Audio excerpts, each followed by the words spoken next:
Bem-vindos à quarta aula da nossa série de aulas sobre o Entity+. Hoje veremos métodos de persistência, a função salvar, tá, de um objeto de tabela. Na aula passada, só para relembrar, a gente viu como fazer a consulta de registros de um determinado registro pelos seus identificadores únicos, a chave primária, sua chave primária, e um índice ou constraint únicas. Hoje, então, veremos os métodos de persistência. A gente vai utilizar a tabela products, para fazer nosso próximo exemplo. Então, a gente verifica aqui, vamos gerar um preview do código, vamos ver a função salvar de um objeto de tabela, de um objeto instanciado a partir de uma CLSTB. Então, nós temos aqui nossa CLSTB products, e temos a função salvar. A gente verifica aqui que são dois overloads da mesma função. Eu tenho essa aqui, que é o nosso objetivo hoje, é tratar desse overload. O segundo overload é quando nós estivermos falando de operações transacionadas. Tá? Então, vamos observar aqui como essa função, a sintaxe dessa função. Bem, uma vez instanciado um objeto, você deve passar inicialmente valores para suas propriedades campos, é basicamente isso. Passa os valores para suas propriedades campos e invoca o método, a função salvar, passando opcionalmente a string de conexão. Lembrando que, no nosso caso, essa string de conexão ela vai ser obrigatória, porque a gente não salvou a string de conexão na nossa DLL, como eu já vim falando em aulas anteriores. Quando você invoca o método, a função salvar, ela retorna uma lista de campos. O que acontece? Por que o Entity faz isso? No momento que você salva informações no banco de dados, existem campos que são obrigatórios e outros que não são obrigatórios. Caso eu deixe de passar um valor para um campo obrigatório, ele vai me retornar uma lista com esses campos que não foram passados. Se a gente for pensar numa instrução SQL, onde você depois dá um insert numa tabela e você omite um campo obrigatório, o SQL automaticamente vai gerar uma exceção para você. Então você vai ter aquela exceção feia lá dizendo que você não passou um campo obrigatório. O Entity leva isso aqui um passo à frente. A gente tem a opção de dizer para nossas classes: não deixe que o SQL pegue os erros. Você mesmo vai pegar os erros e vai me dizer o que está acontecendo. Então, para isso, a gente tem esse mecanismo aqui de validação. Essa checkbox aqui indica quando um campo será validado pelo Entity. Então, no momento que você gera uma classe, você lê uma tabela e ele traz essa estrutura, essa tabela para o ambiente do Entity+, os campos requeridos, você verifica aqui, ó, sim, requeridos, todos eles vieram marcados para validação do Entity, ou seja, não deixa que o SQL gere exceção caso eu não forneça esses campos. Eu mesmo vou tratar e vou retornar numa coleção, lá na minha chamada da minha função salvar. Chave primária, deveria vir marcado? Se não fosse uma chave primária de alto incremento, ela viria marcada, mas como ela é de alto incremento, eu não preciso validar uma vez que ela mesmo se atualiza. Eu não preciso obrigatoriamente passar um valor para esse campo. Lembrando das chaves de alto incremento do Entity. Se você tem um alto incremento definido no SQL, você pode suplantar esse alto incremento pelo alto incremento do Entity, ou seja, ele desliga, vamos dizer assim, aquele alto incremento do SQL e usa o próprio alto incremento, que é o que a gente aconselha a ser feito. Caso você tenha um campo com a palavra ID, por exemplo, eu tenho aqui meu Product ID. Quando eu criei meu projeto a partir desse banco de dados e o Entity leu essa tabela, ele verificou, isso aqui é um ID e a chave primária. Ele me perguntou, você deseja transformar no alto incremento Entity+? Eu disse que sim, por isso a gente tem esse símbolozinho aqui. Eu aconselho você sempre fazer isso, ok? Campos dessa natureza, você passar 0, ele faz o alto incremento. Caso você passe um valor diretamente, ele vai assumir aquele valor como sendo o valor da chave. Se aquele valor não existir, ele cria o registro. Caso aquele valor já exista, aquela chave primária, aquele registro com aquela chave primária já exista no banco de dados, aí ele vai fazer um update. Então você tem que ter cuidado nesse tipo de abordagem, ok? Bem, o ente mais ele leva também um pouco à frente a questão das validações de valores. Você tem lá no SQL onde você diz que ele é obrigatório ou não. Aqui a gente vê o seguinte: eu tenho um campo varchar e ele está marcado, ele é requerido. Aí você vê maior que zero. Como é que pode ser maior que zero se ele é varchar? Quando um campo ele é uma string, no caso aqui vem varchar, dizer que ele é maior que zero significa dizer que ele tem que ser obrigatório, que ele tem que vir com alguma informação que não espaço, certo? Em se tratando de um campo numérico, como por exemplo aqui, eu tenho aqui o preço unitário. Ele não veio por padrão marcado, ele é requerido, certo? Mas ele não veio marcado porque ele tem valores default. Se um campo é requerido, mas ele tiver valores default preenchidos, não obrigatoriamente ele vai ser checado pelo ente, porque isso aqui não vai ocasionar um erro de exceção no SQL. O SQL vai atribuir zero automaticamente. Mesmo um campo nessa característica, ou até mesmo um campo que não seja requerido, eu posso fazer a validação dele, exigir que ele venha. Então, por exemplo, eu posso ter aqui, vamos no segundo exemplo aqui que é mais interessante, unidades no estoque. No momento que eu marquei aqui, ele se torna obrigatório. Ele, por ser um campo numérico, eu dizer que ele é obrigatório, essa regra aqui vai ser seguida ao pé da letra. Ele tem que ser maior do que zero. Mas sempre maior do que zero, se eu tiver outro tipo de validação, de repente, esse meu estoque, eu não posso colocar valores menor ou maior do que determinados valores. A gente pode fazer isso, é o que a gente chama de constraint inteligente. A gente vem aqui, onde eu tenho validações, tem que estar marcado aqui, e ele vai me dar a validação que eu vou editar. Tá? Como aquela é uma validação padrão, ele vem em branco. Então eu posso dizer o seguinte: esse valor tem que ser maior do que 1. Ou seja, nesse caso, essa regra vai ser verificada no momento que eu tentar salvar um registro. Caso essa regra seja violada, vai ser retornado o campo e eu vou poder saber qual campo teve essa regra invalidada. Eu posso validar valores com todos esses operadores aqui, inclusive com intervalo. Esse estoque ele tem que estar entre 1 e 1000. Na hora de eu salvar, eu não vou poder aceitar valores que estejam fora desse intervalo. Ok?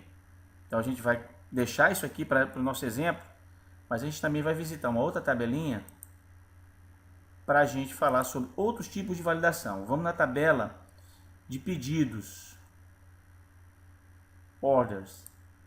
Aqui na tabela de pedidos, a gente tem o campo de data. A gente pode também exigir regras de validação para determinadas datas. Então, se eu marcar isso aqui como sendo obrigatório para ser verificado dentro da minha função salvar, eu posso definir uma data que seja igual, maior, todos esses operadores. Tá? Então, por exemplo, eu quero definir que determinada data ela não pode ser inferior à data do sistema. Então, ela teria que ser maior ou igual à data do sistema. Eu poderia colocar uma data aqui direto, mas claro que não seria a data do sistema, né? Essa data ficaria fixa. Se eu quero data do sistema, eu faço isso. Ó. Isso aqui é um flag e vai me dizer que isso é uma data do sistema. Então, se eu fizer isso, no momento que eu estiver salvando informações nessa tabela, vai ser verificado. Se a data que eu passei, ela não for maior ou igual à data do sistema, se ela for inferior à data do sistema, ele não vai deixar salvar esse registro. Ok? A gente também pode fazer o seguinte, além da data de salvar, de verificar pela data do sistema, a gente pode também fazer o seguinte: eu quero validar, ele tem que ser maior ou igual à data do sistema mais 10 dias. Tá? Então ele vai fazer a seguinte verificação. Na hora de salvar, ele vê qual é a data do sistema A data que eu digitar tem que ser maior ou igual à data do sistema mais 10 dias, ou mais 10 meses, ou mais 10 anos. Então fica a seu critério de acordo com sua necessidade, mais ou menos, tá? Então você tem essa flexibilidade. Não é o caso aqui agora para essa tabela. Vamos voltar para a nossa tabela de produtos. Vamos trabalhar com essa estrutura. A gente vai compilar, não vou exibir agora aqui no vídeo, que não é interessante, mas eu vou compilar e nós vamos para o nosso projeto fazer a construção de uma transação que faça o cadastro nessa tabela. Quando a gente fala em cadastro, a gente fala tanto os inserts quanto os updates. Lembrando que a função salvar de um objeto de tabela, de um CLSTB, ela é inteligente no momento de saber se é um insert ou se é um update com base na sua chave primária ou então na sua constante um índice único, se for o caso. Em se tratando de chaves estrangeiras, eu tenho aqui esses dois campos, eles são obrigatórios, por isso mesmo eles vieram marcados, ou seja, eu não vou deixar que o SQL dispare exceção por eu ter fornecido um valor inválido para essas chaves estrangeiras. Então eu já marquei aqui. Tá? No momento que está marcado aqui, o valor que eu digitar para uma chave estrangeira vai ser verificado se a tabela correspondente, no caso aqui, por exemplo, suppliers e category, ele vai lá nessas tabelas verificar se aquele valor existe nelas. Se não existir, ele vai retornar pela nossa função salvar aquele campo que houve o problema. Então, gente, esse é o nosso projeto do Visual Studio de hoje. Basicamente, você vai ter uma listagem de produtos. Essa listagem é feita através das coleções de registros que a gente já mencionou anteriormente, mas que a gente ainda não tratou, a gente não explicou ainda como funciona, mas mais algumas aulas à frente a gente vai estar tratando sobre isso, tá? É bastante interessante isso aqui, muito útil. Mas de qualquer forma a gente vai o quê? Selecionar um registro e fazer alteração das suas informações, assim como também a gente vai incluir novos registros, ok? Então eu tenho aqui, eu posso fazer a localização, vocês já sabem como fazer isso, que a gente viu na aula anterior, né, que eu posso consultar um registro pela chave primária, chamando o método de construção new. É bem facinho isso, a gente verificou isso. Então, basicamente, a gente vai localizar um registro e mudar aqui o conteúdo. Então, vamos mudar esse preço aqui, tá R$12,50, vamos botar para R$15,90.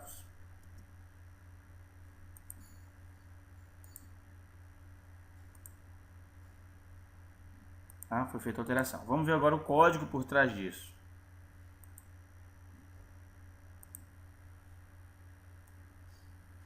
Lembrando vocês, importação sempre da nossa biblioteca, pelo menos dessa principal, né, da biblioteca principal, onde você tem que explicitar aqui o namespace Entity Plus. Hoje tem um pouquinho diferente da aula passada, tem um detalhezinho. Eu tive que também fazer a importação diretamente de toda a DLL, né? Aqui eu implementei aqui puxando o namespace Entity Plus, mas eu também vou precisar disso aqui. Vou explicar para vocês por quê. Bem, eu tenho a definição, a gente também hoje está trabalhando um pouquinho diferente, porque a gente verificou que a gente tem eventos, né? Uma classe de tabela, ela disponibiliza alguns eventos. Vamos voltar aqui. A gente tem eventos, né?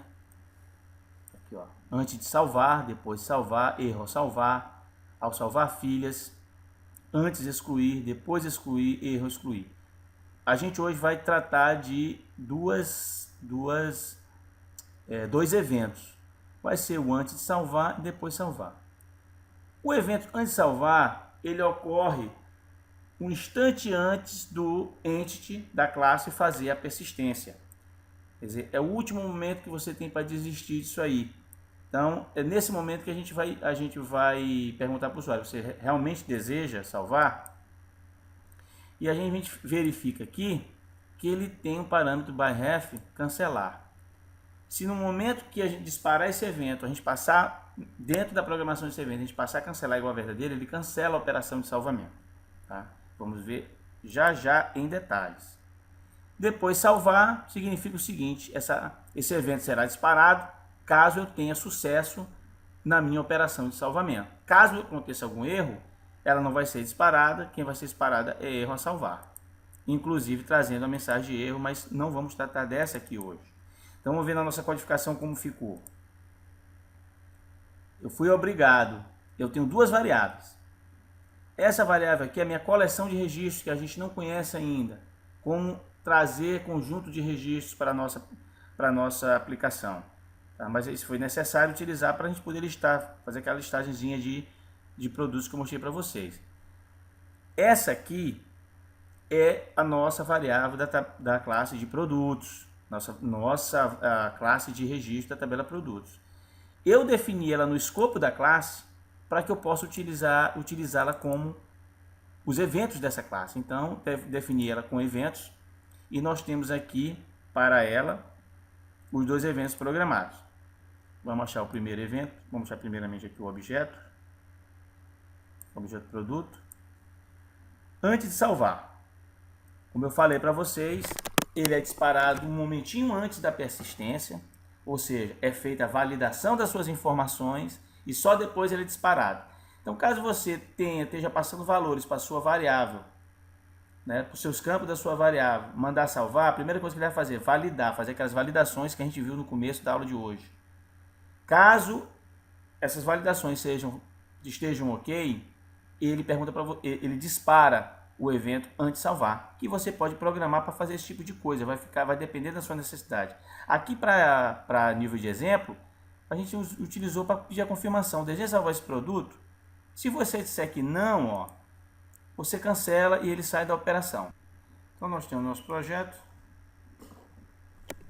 Vamos fazer a alteração aqui no registro, só que nós vamos passar valores inválidos, justamente para a gente ver o mecanismo que o ente usa para fazer a validação desses valores. Então, as foreign keys aqui, valores inválidos.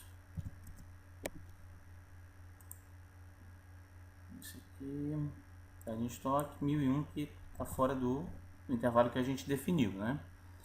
A gente vai salvar. O que aconteceu? Campos obrigatórios não fornecidos ou inválidos. A gente vai ver já onde está programado isso. Só para adiantar, existe uma propriedade chamada campos erros, que é retornado por um objeto do tipo CLSDB. Ele tem a lista separada por vírgula com o nome dos campos que ocasionaram os erros. Uma vez que ele me retorna essa lista, eu posso dar um alerta aqui, ó, por exemplo, aqui ficou tudo em vermelhinho, né? Tudo vermelho no que foi invalidado. Qual foi a estratégia que a gente utilizou aqui? É uma estratégia bem particular, mas dá bem para ilustrar você como a coisa funciona, né? Como eu posso utilizar o meu retorno de campos invalidados para fazer esse tipo de abordagem, de aviso, né? Eu resolvi deixar os campos vermelhos para avisar para o usuário que aqueles campos lá tiveram suas regras invalidadas, certo? Então, qual foi a estratégia? Essas labels aqui nós definimos as tags, no caso essa aqui, com o nome dos campos. Então, se no momento de salvar, ele me retorna os campos que deram problemas separados por vírgula, eu posso então criar uma rotina que verifique as tags desses controles e deixe elas vermelhas, tá? Então fiz isso para cá e para cá, ó. Ok? Vamos dar um breakpoint agora e ver como realmente a coisa acontece. Por que ocorreu tudo aqui? Então, novamente, vamos invalidar o próximo, invalidar mais esse aqui, botando um valor fora do range, que está de 1 a 1000. Vamos salvar. Entramos aqui. Essa minha variável, ela está definida a nível da classe, né? Ela é visível por toda a classe. A gente fez isso, lembrando, para que a gente possa utilizar os eventos. Eu renovo ela aqui, para que ela limpe o seu valor, né? Para que ela se reinicie. Eu dou um new nela, sem passar parâmetros, porque não é uma consulta. E eu vou passar os valores para as minhas propriedades campo. Vou disparar a função salvar passando a string de conexão. Ok? O que ele vai fazer? Tentou salvar, a propriedade erro vai retornar verdadeira. Aí eu verifico. Campos erros, diferente disso? Não, deu erro. Então, ó, Suppliers, Categories e Units in Stock. 3 campos com problema. Lembrando que os dois primeiros, como se referem a primary key, a foreign keys, eles trazem o nome das tabelas de origem, ao invés de trazer o nome do campo. Esse último aqui traz o nome do próprio campo, ok? Que é Units in Stock. Perfeito. Eu tenho isso nessa propriedade, mas eu também tenho aqui, ó. Depende aí de você saber como você vai utilizar. Vou utilizar isso aqui, é mais interessante, dependendo da abordagem que você vai utilizar para tratar esse tipo de problema, você pode usar uma coisa ou outra. Então vamos aqui, ó, são 3. Primeiro aqui, a mensagem. Nenhum registro correspondendo à tabela suppliers. O nome da propriedade aqui e o nome do campo que deu o problema. Então tá aqui. A mesma coisa para essa outra aqui, que é com relação a categorias. Então ele traz a mesma coisa. E o terceiro e último é o campo, né? Valor inválido. Regra, o valor tem que estar entre 1 e 1000. Ok? Então, se você quiser dar um tratamento mais específico, você pode utilizar esse objeto que é retornado da função salvar. Beleza. Vamos passar para frente. Como deu erros, eu criei uma funçãozinha que vai pegar essa lista de campos que deram erro e vai marcar em vermelho com base na tag. Só dar uma olhadinha lá, ó. Tá feito dessa forma. Ele vai ler os controles. Se aquele controle tiver tag, aquela tag for correspondente àquele campo, vai deixar tudo vermelho. Vamos passar por ela, que ela vai demorar a executar. Voltar para o nosso código principal. Então ela marcou as labels. E vai dar mensagem para a gente. O evento vem em seguida. O evento foi de erro, né? No caso a gente não programou o evento de erro. Então basicamente é isso. Você tem a função salvar, onde você passa string de conexão. Ele vai fazer a validação dos campos. Caso ocorra problema de validação, ele retorna a collection aqui, uma lista com os campos que deram problema, e retorna a função, a propriedade campo erro também com essas informações, ok? Então agora a gente vai fazer uma operação com todos os valores válidos. Vamos selecionar aqui um registro. Vamos colocar um preço unitário, vamos alterar aqui para R$50. Fazer a alteração. Vamos ver o que vai acontecer. Salvar. Então ele vem no salvar, primeiramente. F5. Disparou antes de salvar. Aí está a programação confirmando, sim ou não. Se eu disser que sim, ele vai cancelar. Se eu disser que não, desculpe, ele vai cancelar. Eu vou dizer que sim. Sim. Ele salvou no banco de dados já e disparou a depois salvar. Depois de salvar, o que ele vai fazer? Vai consultar novamente os produtos e vai listar os produtos atualizados. Certo? Fez isso. Verificou de erro, não vai dar erro. E dá a mensagem. Registro atualizado com sucesso. Tá? E uma mensagem, essa mensagem foi retornada pelo próprio objeto. E agora nós vamos cadastrar um novo produto, né? Novo produto. Vou colocar o nome do produto aqui. Meu produto. Fornecedor, minha categoria é esse, meu fornecedor é esse. Fornecedores válidos, categoria válida. 4 caixas. Preço unitário R$340. E unidade de estoque, vamos colocar 20 que está dentro do normal. Confirmar. Deu erro? Falso, não deu erro. Ele vem e dá a mensagem que houve tudo corretamente. Olha como mudou agora. Incluído com sucesso. Então está aqui nosso registro já selecionado aqui, ó, meu produto. Já está todo lá. Ok? Existe uma propriedade da classe de registro, CLSTB, chamada validar dados. Essa propriedade ela é booleana, ela liga e desliga a validação feita pelo entity. Então, se você definiu no ambiente do entity mais as validações que você quer fazer e você passar um valor falso para isso aqui, ele desliga a validação, ele não vai fazer. No momento que chamar o método salvar, a função salvar, ele não vai disparar a validação. O que vai acontecer? O entity vai tentar salvar, o SQL Server vai retornar a string de erro e essa string de erro vai ser exibida através da propriedade mensagem. Vamos fazer então uma simulação. Vou invalidar aqui e vou mandar salvar, está desligado.